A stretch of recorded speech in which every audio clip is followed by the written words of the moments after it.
have an extremely fast gun. So hello gamers and welcome back to another video. Today I'm going to be showing you some of the secret guns in Phantom Forces. Make sure to like and subscribe if you're new, and 1,000 likes and I'll make a part 2, because there's absolutely no way I'm going to be able to get through every single one. But I'll show you some of the notable secret guns in Phantom Forces. But yeah, let's get into it. So a secret gun is created when a certain attachment changes the name and the statistics of your gun. There's quite a few different ones, and some of them you probably wouldn't expect. The first one that not a lot of people remember is the different conversions on the AKS-74U. Firstly, we have the AKMSU. This is essentially an AKM but baby mode, and it's also a very good conversion. I actually talked about it in my last Phantom Forces video, ranking every AK, so if you guys want to see that, go check it out. So I won't really talk about this one too much, but suffice to say, it's very powerful. It does 43 to 23 and can very easily two-shot in close to medium range. It also has extreme fire rate, and in my opinion, it is quite a bit better than the AKM. The AKM is more accurate, but this does actually more damage up close. Not as great damage over range though, and it just has significantly more fire rate, so I really like this gun. Honestly, an underrated gun. It is really good, I'm not gonna lie. Look at that accuracy too, like I'm actually rolling through these guys. Oh, my multi-kill. Okay, it's still going somehow. Yes, dude. Please, more people, please. Oh my gosh, it's still going. This is a very great multi to start the video off with. Okay, insane gun. If you guys want to see more stats and more about this gun, make sure to watch my ranking every AK video, because that explains everything. But yeah, as you could probably expect, this gun is kind of insane. I'm not gonna lie, it's really, you just spawned on it. Such an unfortunate way to actually end that. Next up, we have the Groza 3. There is going to be a Groza 2 coming up pretty soon, but not a lot of people know this. Basically, if you put 5.56 on the Groza 1, it becomes the Groza 3. The Groza 2 is going to be like 5.56 by 30 or something. Really goofy conversion, but it's going to be pretty good. It's going to have 45 rounds and still be able to 3 to 5 shot. 5.56 is super cracked right now. You can 2-shot head, 3-shot body, 750 RPM, very little recoil, great range. Honestly, this conversion is a little bit too good. It falls off a little bit over range, but it has great headshot damage, so it doesn't really matter. Just hit it like one headshot and you're good. I'm a huge fan of this conversion as well. It's a really nice just change to the Groza, honestly, to make it a lot better. They will be kind of nerfing this conversion, but they're also going to be completely rebalancing the gun, which is going to make the gun a lot better overall. It's going to do a lot more damage and feel more like a 7.62. It'll have more recoil, but way better damage. 37 to 24. This conversion is actually probably better than the new Groza, but like this conversion is way too good. And the default Groza 1 is kind of trash. But yeah, Groza 3, it's still going to be in the game, just not be like super broken, which I'm a fan of. I really don't like how broken this conversion is. It's just way too good. Next up, we have the Henry Big Boy. This is 3.57 Magnum conversion on the Henry 4570. And if you guys didn't know what that is, basically with this conversion, you get a lot more RPM, but a lot less damage over range. You do get technically better limb damage over long range, but kind of a scam, I'm not gonna lie. The default gun can headshot kill all ranges and one-shot to the torso in close range. This doesn't one-shot torso, and it doesn't one-shot headshot over range. But you do get 10 rounds, tons of reserve ammo, very little recoil, and a pretty goofy but decent gun overall. The velocity is kind of trash though, so really I would just recommend the SL9. The SL9 can have about the same velocity, so there's really no reason to ever use this, but it's kind of funny, and you get Henry Big Boy as your name. Next up, we have the Max 3. This is an AK conversion on the K1A. The K1A is an incredibly fast-firing, low recoil carbine that with this becomes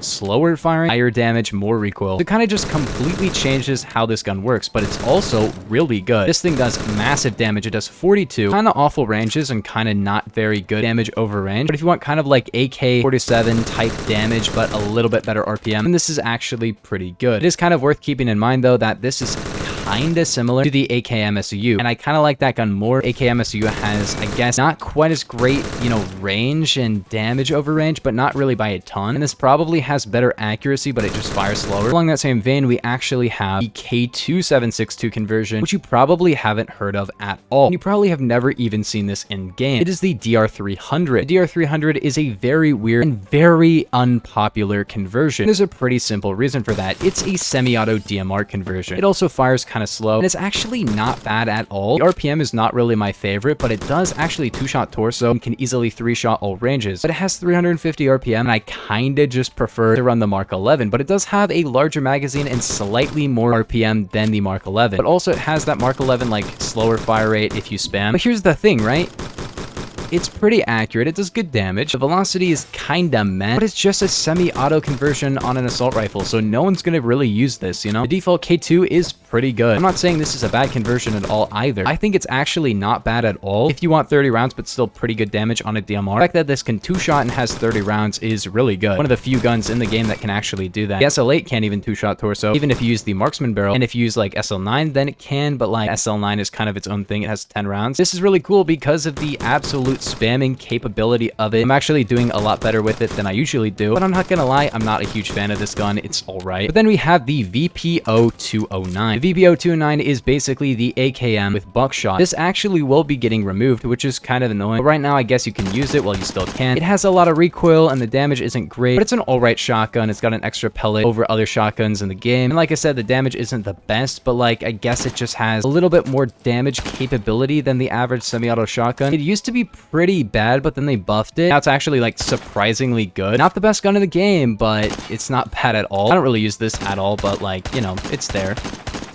Can you die? Another conversion that a lot of people don't realize actually will change your stats is the CTAR-21. This is not only an interesting attachment that changes the name of your gun to the CTAR, but also it's a lot better than you think because it actually improves your damage by quite a bit. Over range, not as much. It lowers your damage over range, but it gives you a 3-shot kill in close range, as well as better walk speed, better handling, and everything like that. Basically a short barrel, but like good. I believe it can like almost, actually no, it can 2-shot to the head, which is really good. 3-shot body to a decent range as well, like 70 studs. And because it has a torso multi, it's not necessarily going to be a 6-hit over range like you'd expect. It's probably going to be a 6-hit over range, but not necessarily every time, which is really good. And the fact that you can actually 3-shot in close range at 850 RPM makes it a pretty good close range gun. Honestly, this might be a little bit too good. The fact that it actually gives you that 3-shot kill, it increases your damage from like 29 to 34. That's a lot more damage, and it really just improves the gun, I'm not gonna lie. Next up, we have a conversion that very few people know about, but a couple of people like to defend it. That is the WM12. This is the semi-auto USAS. Yes, there's a semi-auto USAS conversion. This will improve your spread by a significant margin. However, it doesn't affect your damage, which is kind of a big problem. You do have quite a bit of RPM, 10 rounds, and pretty low recoil, and a pretty quick reload, which makes it a pretty good overall shotgun, except for the fact that you require 6 pellets to land to get a kill, and you only have 8. So basically, unless you're landing basically every pellet, it's not going to kill every time, and the spread is pretty good. It falls off pretty hard, and you may as well just really run the automatic version of the gun. I can see why people talk about this and like it. It's not even like that bad either, and it's also close bolted, so you do get an extra round in the chamber, which is kind of nice. But you lose 150 RPM and the spammability of the gun, and then kind of just have like a kind of trash Saiga 12 slight extended magazine, I guess, but really not that great. Wow, that did not kill. Saiga 12, you need 4 out of 8 pellets. That's half. That's pretty good. On the WM12, you require 6, so you require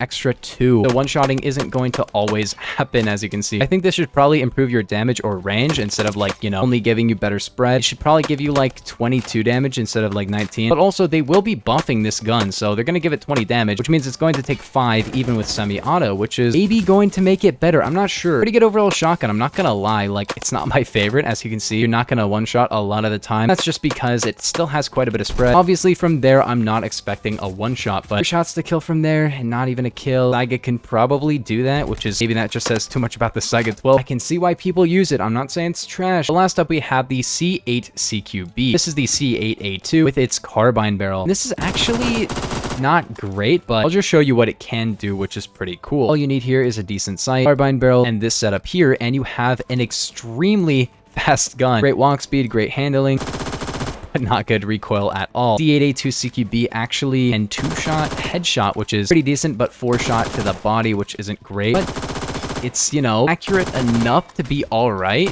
I'm not gonna lie, and it aims so fast. So this is actually like an interesting setup to the gun. It actually makes it quite a bit more interesting than it would be otherwise, I'm not gonna lie. The sight kind of just goes straight into your brain, which is kind of annoying, and the walk speed isn't the best in the game, but it's actually really good as well. If you run this and maybe an alt-aim, you could actually do some work with it, and don't run DCL because that will actually slow your aiming speed. But other than that, it is, you know, it's got fast aiming, but honestly, kinda dookie trash recoil, I'm not gonna lie. If you ran like stubby or sideways grip, maybe that would be better. Not as good handling, but still great. And that will make the recoil significantly better, which might actually improve how effective this setup can be. And it still aims quickly, and the aiming walk speed is also really good. Yeah, if you guys did enjoy, make sure to like and subscribe. If you're new, comment more video ideas for me, and I will maybe make them. But I'll see you guys in the next one. Have a nice day. Peace.